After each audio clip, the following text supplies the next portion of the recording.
Thank you, and thank you everyone for joining. Let me welcome first Professor Kamisha Russell, who is an associate professor of philosophy at the University of Oregon, where she came following her PhD in philosophy from Penn State University. Her expertise includes critical philosophy of race, ethics and bioethics, African American philosophy and feminist theory. She teaches courses on medical ethics, philosophy and ethics, as well as whiteness as an issue in ethics, both at the Department of Philosophy and the Departments of Disability Studies and Women's Gender and Sexuality Studies at the University of Oregon. Her book, The Assisted Reproduction of Race, was published in 2018 by Indiana University Press. And in the book, she shows how assisted reproductive technologies bring new insights to ideas and questions surrounding race. She shows the ways that race as a technology of kinship continues to be used and with what effects. And that's the book that we would like to discuss today. In particular, it's chapter 5 on race and choice in the era of liberal eugenics, as well as the book's conclusions. And these ideas will hopefully also help us shed light on broader politics of family and kinship making, including family ideologies, and through that consider if the ideas of the reproductive justice movement articulated by the communities of women of color in the US could be translated and used by other communities such as queer and trans parents. For this reason, we have also recommended the reading of Kamisha's article, Rights Holders or Refugees, Do Gay Men Need Reproductive Justice, published in 2018 in Reproductive Biomedicine and Society Online. I would also like to just briefly add that in this session, we would also love to build on Kamisha's and Julieta's expertise and work on reproductive justice in order to consider the ways in which the ideas of reproductive justice could be used by communities other than women of color in the US, such as queer and trans communities or peasant communities, such as demonstrated by Julieta's research, which we'll talk about in a moment. So can we talk about anything such as queer reproductive justice? Or can we think about, how can we think about decolonial reproductive justice are the framing questions that we thought about for this session. And before we discuss these questions, could I invite you, Kamisha, to introduce your work to us, please? Thank you. Thank you so much, Martin. I feel like you're responsible for like half the things that I go to. So I really appreciate that that you keep inviting me to stuff. And it's always really cool stuff. So I really am grateful. So yeah, I want to take a minute to give kind of an overview of the book as a whole, and then talk a little bit about the chapters that that you were offered to read today, because I understand very well that you don't always get to the reading. And then about also the recommended reading that Martin was just talking about. In the book, my central aim was to explore how notions of race and racial identity function within assisted reproductive technologies. And the work was sort of centered around two main philosophical contributions. One was to do sort of a sort of bioethical, but maybe perhaps more analysis of the racialized dimensions of reproductive technologies, where feminists and bioethicists had been engaging in critical analyses of ARTs for a long time that was mostly focused on gendered aspects, and the work on racialized aspects was quite a bit more rare. So much of that kind of work is found in the first and the fifth chapter. So the fifth chapter, which you read. And then the second part was to shift our thinking on race from debates over what race is to investigations of what race does and how. And maybe it's only philosophers that are perennially obsessed with this idea of what is race, and feel like they can't talk about it until they've nailed that down. So I may be asking, other people may have already moved on, but I was asking philosophers to maybe move on a little too, and think about what race is doing. In the second chapter of the book, I argue that race should be considered technologically, And in chapters 3 and 5, again, you looked at 5, I used some different conceptions of technology, and 5, it's Foucault's ideas of technologies of the self, to examine how race might be considered as technology in different reproductive contexts. So the overarching point was that race is both produced and productive. And then, like I say in chapter 5, that race ideas and racial science are both human inventions and have been used and continue to be used consciously or unconsciously to carry out a variety of political and increasingly personal projects, which is what I was particularly concerned with in chapter 5. So looking more at chapter 5, which is race and choice in the era of liberal eugenics. I start off by talking about Foucault's idea of what the neoliberal regime of truth is. And then focus in on his notion of technologies of the self.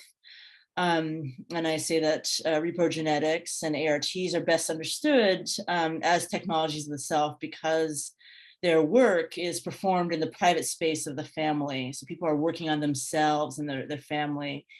And they're crucially understood as voluntary. So it's the idea is that people want to do these things, not that they're coerced to do so or mandated by the state to do so.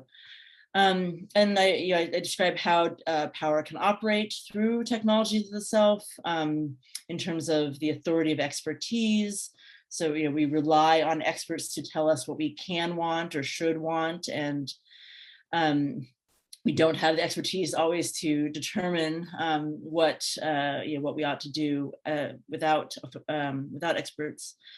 The sort of ideas of hyper responsibility and sort of bids for compliance. So this idea that it's this sort of neoliberal idea that you're in charge of your own life and your sort of your own sort of entrepreneurial subject, kind of trying to advance yourself. And then I also, Privatization and Punishment, which is the title of a great piece by Dorothy Roberts that I use often, just recently assigned to my students. But that these actions of privatization and punishment reinforce biological explanations for social problems, which is what Roberts argues in that piece.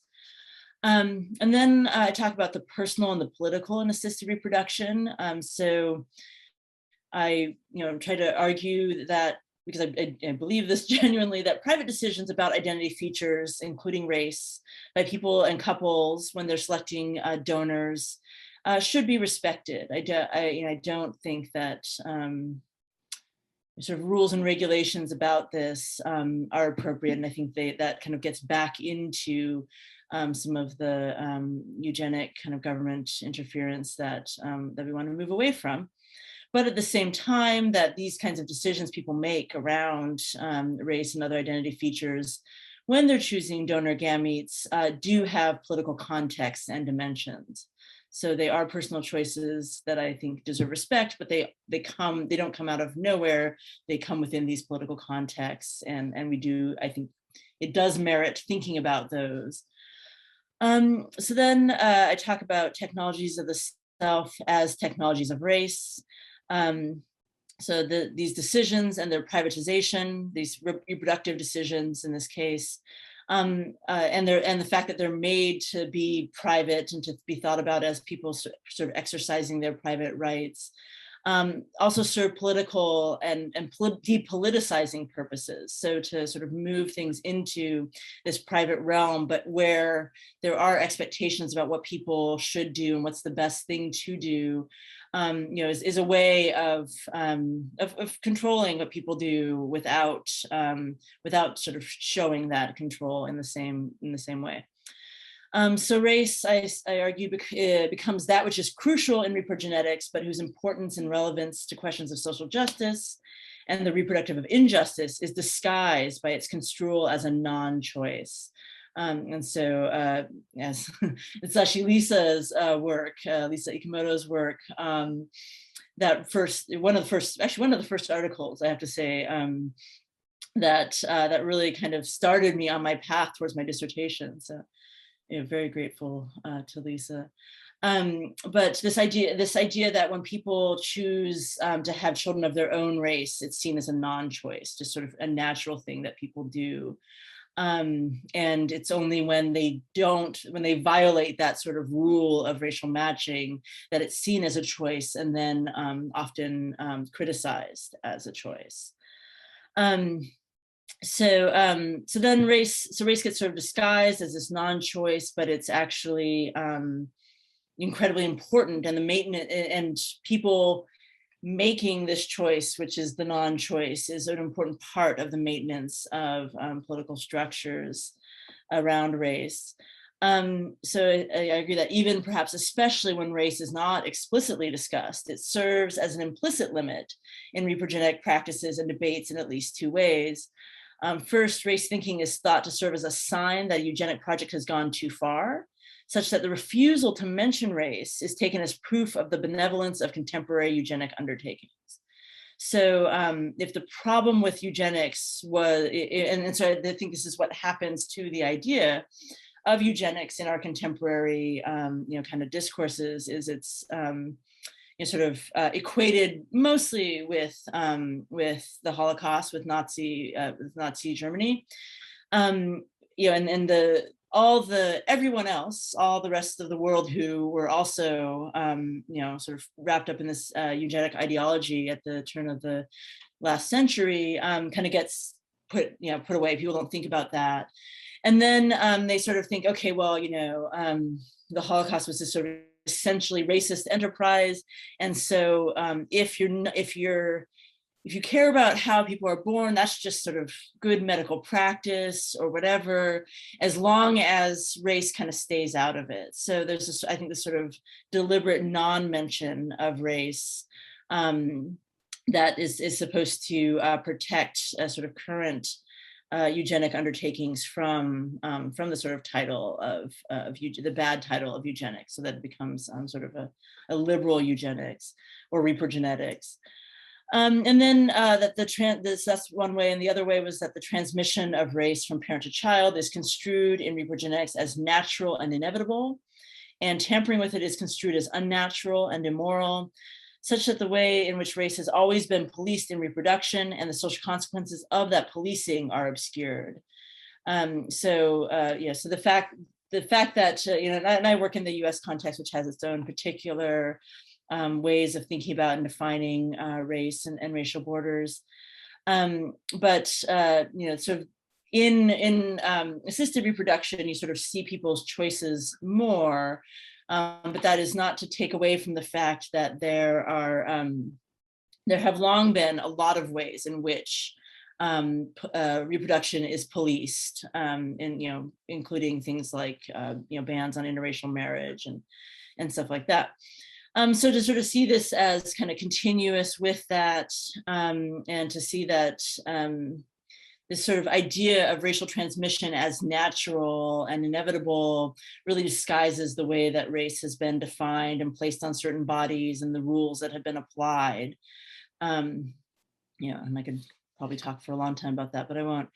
And then, so in the conclusion, I sort of talk about the normative question. I don't answer it, but it's every time I talked about the book, people had normative questions and I dodged them all the time. So I officially dodged them in the conclusion by saying we shouldn't be asking about how people should behave when using ARTs, or how to sort of utilize ARTs in a non-racist or more ethical fashion, or what kind of policies we could enact to fight racism in ARTs, because that is that's sort of putting a really large social problem of racial classification and racial policing on a really small portion of the population who's trying to reproduce with assistance, when in fact, race is being reproduced, within the society all over the place, and this is only a small group of people who are involved in these clinics. I mean, growing but still relatively small in the grand scheme of reproduction. So it doesn't make sense, I think, to sort of zero in on those people for extra scrutiny when it's really the larger system that that we're talking about. Although I actually do have a friend or a friend/colleague who has read the book and is trying to go through a ART process right now and has been obsessing about what exactly to do to make it ethical. I need to kind of remind her about what I said in the conclusion. I'm like, okay, you may be overthinking this a little, and I thought about it a lot, but you may yet be overthinking. This is really hard. I mean, actually what she is experiencing is the way that the systems that she's working within, the clinics and the donor systems and the surrogacy agencies are set up in ways that don't really allow her to navigate the ethics of the choice of what she's doing in the way that she would like, right? So her options are actually quite limited by the structure. So anyway.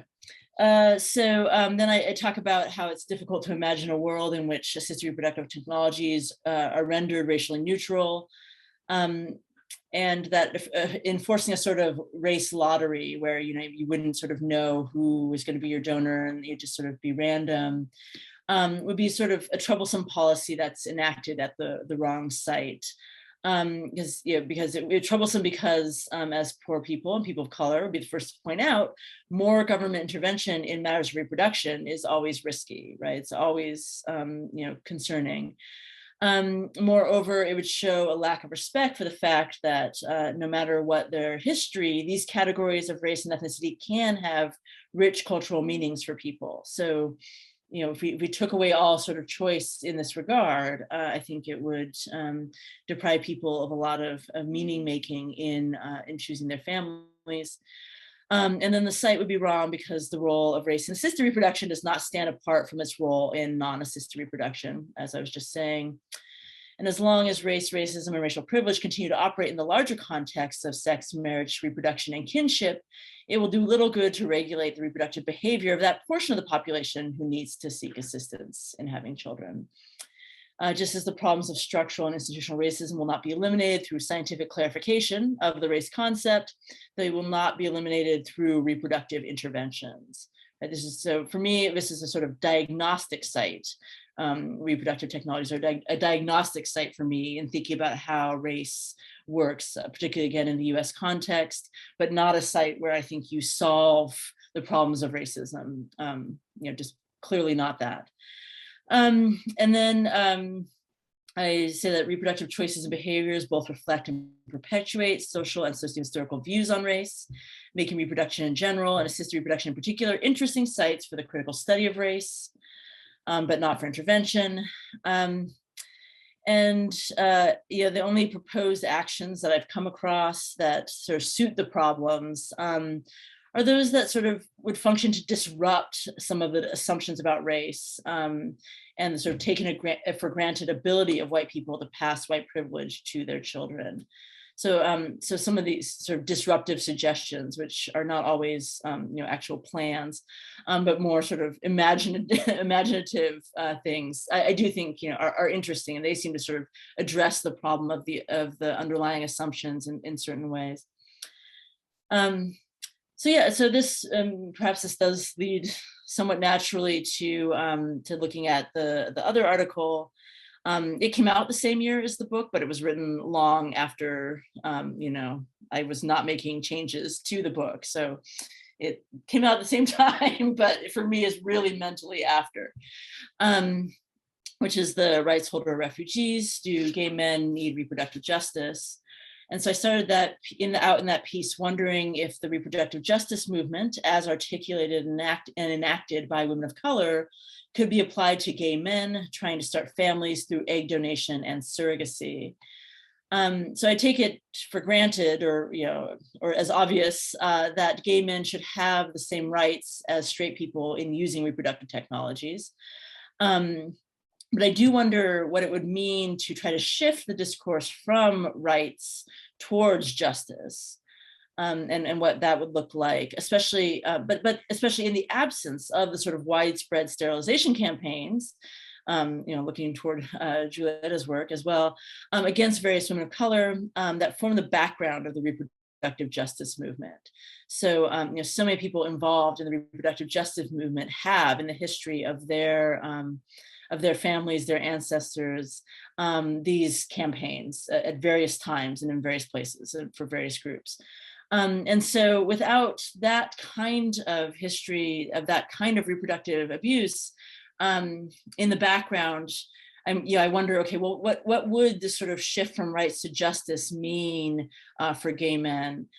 And I worry about the sort of that, as many people do, that the act of demanding and eventually receiving rights from the state to pursue families through egg donation and surrogacy limits the transformative power of LGBTQ kind of movements, right? So that sort of coming into that sort of normative family production model that and gaining can be limiting, and I'm sure that is, something you all well understand as members of this group. So then I look at the end toward the idea of something like procreative liberty as a potential basis for building solidarity between gay men, especially those with significant privilege, which is often the case for people who can afford to have egg donation and surrogacy, even if afford means have enough credit to go into that much debt. So using between them and women of color. So thinking about procreative liberty, not just as procreation only, but as a lot of sort of the ability to bring things into the world creatively and to shape the world creatively. If having liberty to do that in a sort of not kind of rights holding sense, but in a sort of different sort of enablement, against discrimination and oppression, and the ability to bring things into the world. If that could be a sort of site of solidarity, and I emphasize that that solidarity would need to be built, and it would have to be built through ongoing and critical dialogue. But I think that maybe that idea kind of leans in the direction of queer reproductive justice. So that's where I will stop. Martin said I could go over time, so. Okay. Thank you so much, Kamisha. That was really a very helpful introduction. And before we move on to discussing those thought-provoking questions, I will invite Natasha to introduce Julieta. Thanks, Martin, and thanks so much, Kamisha, for getting us going. I really found reading your work just incredibly thought-provoking. So Dr. Julieta Chaparro-Buitrago is a lecturer in sociology at the University of Cambridge and member of the Reproductive Sociology Research Group. Prior to this, she was a lecturer on the Gender Studies program at the University of Utrecht. And Dr. Chaparro-Buitrago received her PhD in anthropology from the University of Massachusetts Amherst and a graduate certificate in women, gender, and sexuality studies. Her dissertation was titled The Promise of Empowerment, Reproductive Justice in the Cases of Forced Sterilizations in Peru. Her research probes long-standing colonial structures, whether through fertility control or exposure to contaminants that shape indigenous and peasant women's reproductive lives. So thank you, Julieta, the floor is yours. Thanks, Natasha, for the introduction, and thanks to Martin and Hakan for inviting me tonight. So it's really a great pleasure to be here tonight and talk a little bit about my work, which is more incipient. I'm in the starting process of my career, so it's also a nice opportunity to start, bouncing ideas to people in this group.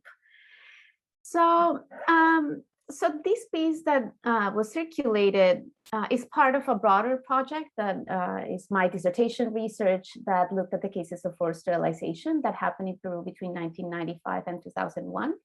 And these cases were basically driven by a poverty reduction agenda in Peru at the time where the country was on the verge of economic collapse.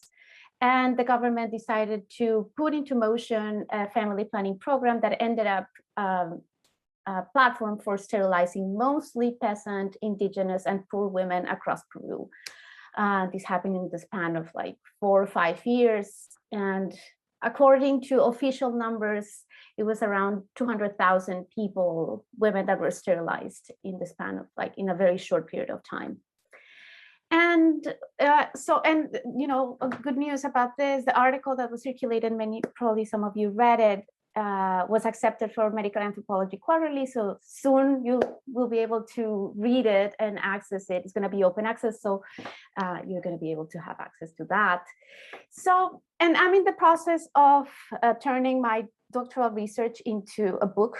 And in the book, I'm trying to understand and explore how different actors talk about sterilization abuse. So I look at survivors, feminists, and the judiciary. And I show that these different actors mobilize registers to define the harm and to claim redress for the victims, but using different language, different frameworks, different understandings of the human, of rights, of the body, right? And what I show, or what I want to show in the book, is that these different registers coexist and collide with one another, sometimes productively, but sometimes they reveal their incommensurability. And what I'm doing in this book is to use the cases of forced sterilization to formulate what I envision as a decolonial reproductive justice framework. And by doing that, I'm framing the narratives of peasant women who provide us with a different grammar to talk about reproductive abuse that is beyond legal and fertility-centric narratives. As you saw in the article, as you read in the article, they talk about the experience of sterilization abuse as this idea of losing strength, of debility. So it really pushed me to think about abuse in a different way and understand how they conceptualize this. What are the understandings of the body and communities? What are the tapestries of harms that are woven together when we look at the cases of forced sterilization? And then what I also want to bring to the fore in this book is to show the dissonances and the hierarchies of discourses that limit our understanding of multiple harms that forced sterilization cause. Because the assumption is that forced sterilization, the main harm caused by forced sterilization is the loss of fertility and violation of bodily boundaries. But peasant women are telling us a completely different story that we really need to reckon with and understand what it means and understand it in its own terms. But more importantly, this is also an opportunity to make an intervention in rights-based approaches to reproductive justice and reproductive rights. So I think that, you know, by framing it in a different way, that's why in the article, I'm trying to propose this idea of the linking from rights narratives. So in the book, or during my research, I identified three main tropes. The first one, which is the focus of the article, is this idea of debilidad or losing strength. But also women talk about this idea that the sterilization alters them. And by alter, like the idea of alteración or alteration is that after the procedure, their sexual behavior changes.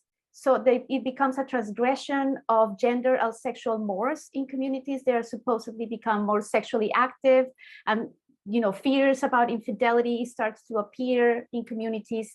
And these are rumors that are spread out in families and communities. So it unleashes all sorts of problems for women, for families, for children, for partners. So that's the second one. And they also talk about the abuse or articulate ideas about reproductive abuse using animal analogies.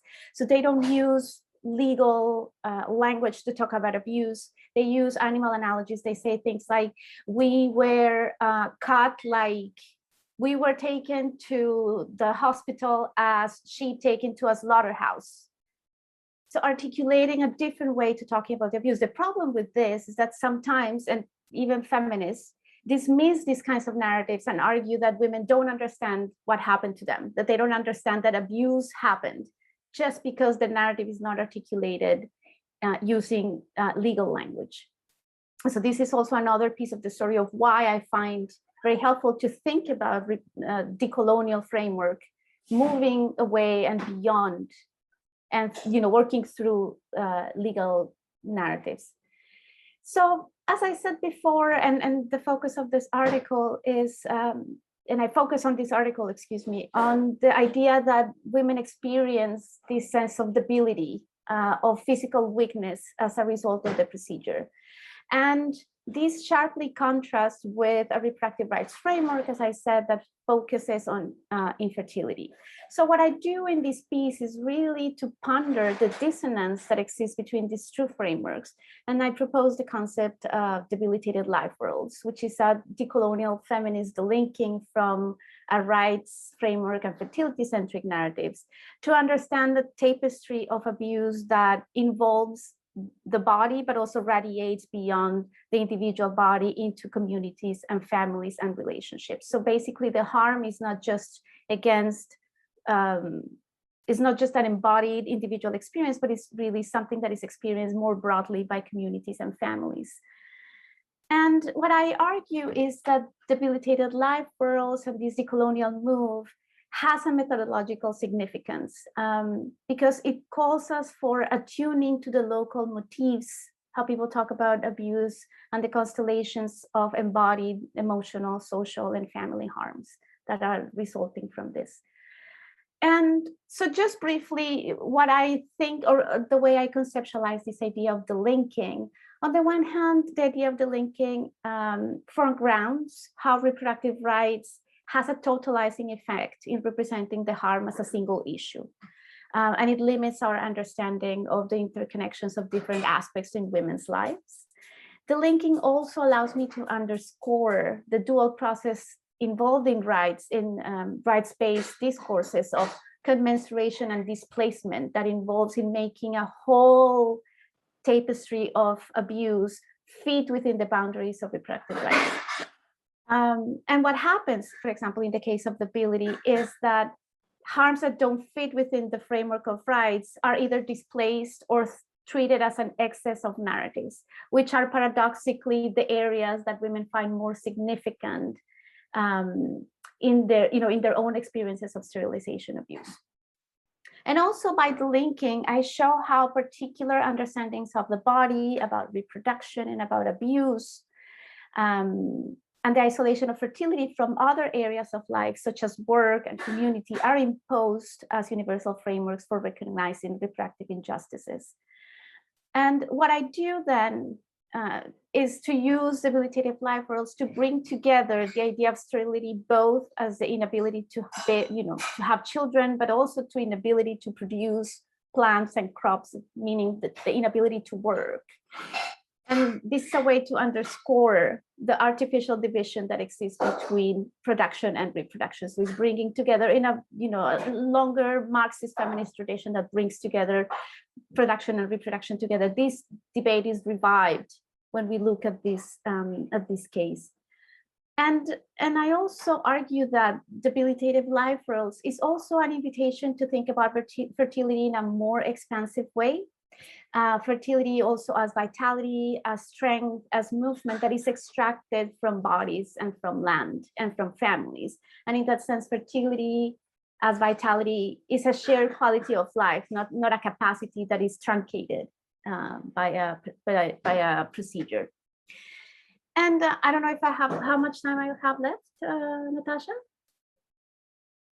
You can keep going, yeah. Yeah, okay, so I wanted to just to say a little bit more about how I came to articulate this argument. And this, this takes me back to how fieldwork unfolded for me. I started working with feminists in Lima, 2016. And when I got there, this was the moment of presidential elections, and these cases really came to the front. And this has been happening since 2011, because one of the presidential candidates is the daughter of the president who implemented this program back in the 1990s.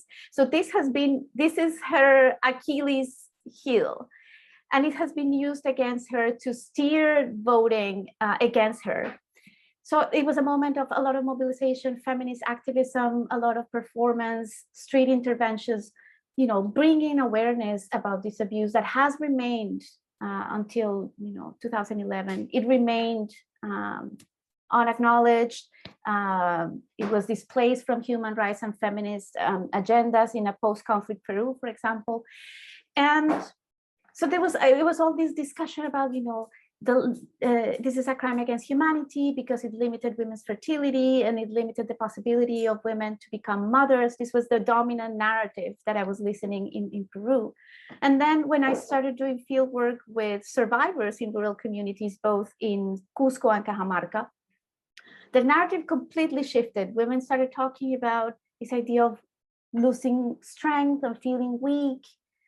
And it was a really disorienting process for me. It was like, okay, how do I put these two things together? How do I make sense of the coexistence of a very dominant narrative of reproductive rights and crimes and human rights with this idea of debility and losing strength without dismissing one as folk beliefs or, just people making arguments that don't make any sense, which is the response from a lot of people in Peru. It's like, oh, well, these people, they don't know what they're talking about, or they just make up these stories, they just want money, blah, blah, blah.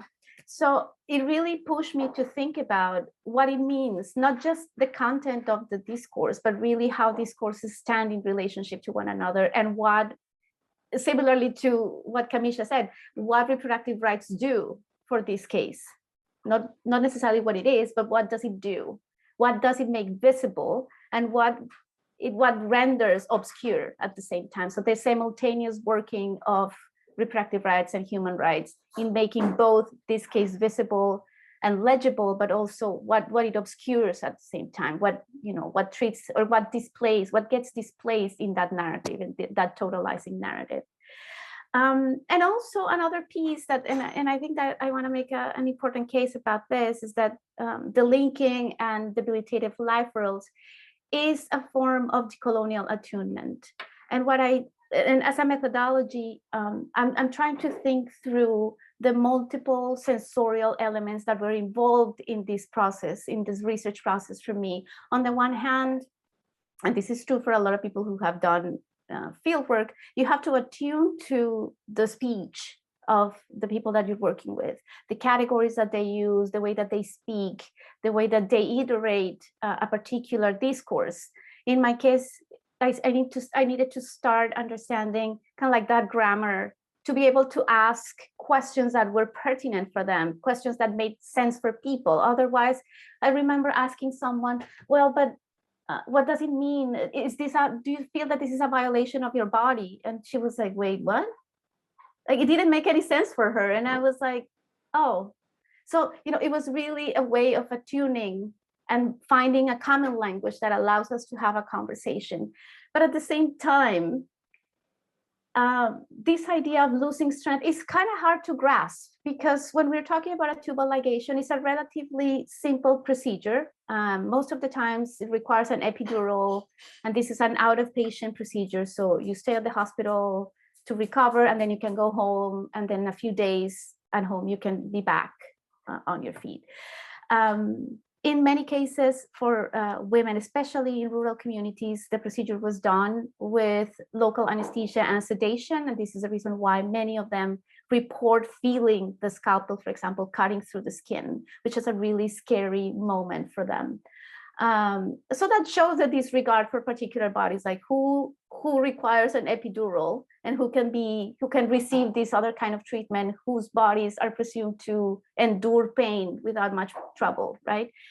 But then it was only through my own embodied experience of yoga that I started understanding this idea of strength in the belly. Because for people who practice yoga or ballet or other kinds of disciplines like that, the strength of the body is in the core, is in the belly. So, that attunement also helped me to conceptualize and make sense of what this narrative meant for them, without claiming that I know everything, right? I'm not trying to say that I know everything of what they talk about, but I'm just trying to create bridges of, for understanding and for weaving these stories together. So I think this is it from me. I can leave it like that, and then, we can continue with the conversation, and maybe other things will come up. So thanks. Thanks so much, Julieta. And it was really helpful to hear how the research came about. It's great having these opportunities in these reading groups to sort of engage deeply with a piece of work, hear you speak about it, but then those more sort of anecdotal things about how people's research comes to be. So thank you for explaining about your work with the feminists in Lima and the different discourses and how they sort of compete and might be contradictory, and where they sort of link, and that and just what you were saying just then about coming to trying to come to some sort of understanding of this, the fuerza and debilidad on a more personal level. And congratulations on the acceptance. I'm so glad to hear that about the article, that it'll be available to a wider audience.